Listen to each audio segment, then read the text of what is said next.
मैं इस पर टिप्पणी नहीं करना चाहता। अब की बजट को जो है पिछले वर्ष का बजट पढ़ दिया गया।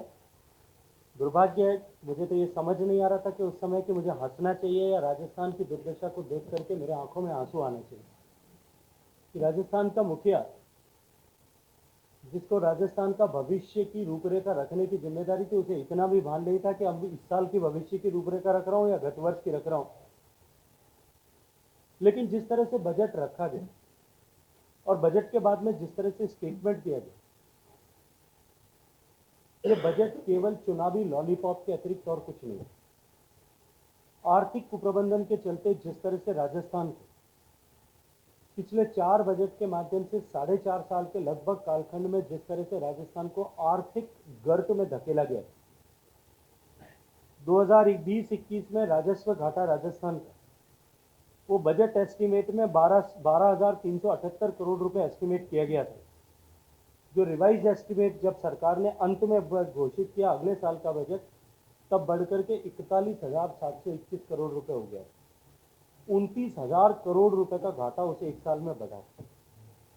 21-22 में 23,750 करोड़ रुपए का घाटा हम रखेंगे। तो गहलोत साहब के लिए जोधपुर सर्वाधिक महत्व का विषय होगा, होना भी चाहिए। स्वाभाविक रूप से उनका विधानसभा क्षेत्र है, जिस शहर ने उनको 50 साल तक राजनीतिक पहचान दी है। जोधपुर लिफ्ट कैनाल परियोजना 2018 में जब सरकार में आए थे, तब उन्होंने पूरे बजट के भाषण में, जन घोषणा पत्र में, सब जगह भारतीय जनता पार्टी की सरकार को कोसते हुए कि जोधपुर के साथ में दुर्भावनापूर्वक जो है थर्ड फेज कैनाल को तत्कालीन सरकार ने मंजूरी नहीं दी। ये उन्होंने भाषण में कहा, उनके जन घोषणा पत्र में लिखा गया, आप रेफर कर सकते हैं। 2019 के पहले बजट की पहली घोषणा थी कि हम जोधपुर लिफ्ट कैनाल का थर्ड फेज बनाएंगे। आखिरी बजट आ गया, आज तक भी गैंती फावड़ा भी एक भी चालू इसमें नहीं है।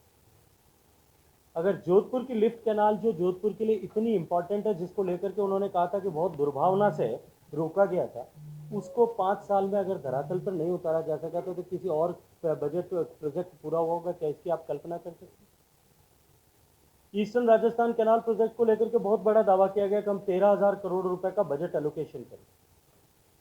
आप लोगों को याद होगा पिछले बजट में 9,000 करोड़ रुपए की घोषणा की गई। माननीय मुख्यमंत्री जी ने खुद ही कल अपने बजट भाषण में, जब वो इस साल वाला बजट पढ़ रहे थे, पिछले साल वाला नहीं, इस साल वाला जब पढ़ रहे थे, तब उन्होंने कहा कि उस पर अब तक 1258 करोड़ रुपए खर्च हुए। अगर मैंने सही सुना है तो या तो 1268 होंगे, क्योंकि मुझे थोड़ा उनको समझने में तकलीफ होती है। 1258 था या 1268 था, लेकिन 1,000 करोड़ रुपए 2018 तक निवेश हो चुका है। मात्र 258 करोड़ रुपए पिछले 9,000 करोड़ में से खर्च हुआ है, और उसी गति से काम करके पिछले साल वाले 9,000 और इस साल वाले 13,000 किस तरह से राजस्थान की जनता को आंकड़ों के मकड़जाल में घुमा करके मूर्ख बनाने की कोशिश कर रहे हैं। मुझे लगता है कि जोधपुर की धरती जो चार्टर्ड अकाउंटेंट्स की धरती और अकाउंटेंट्स की धरती, पूरे दुनिया में जोधपुर पहचान रखता है। इन आंकड़ों के छलावे में जोधपुर के लोग नहीं आने।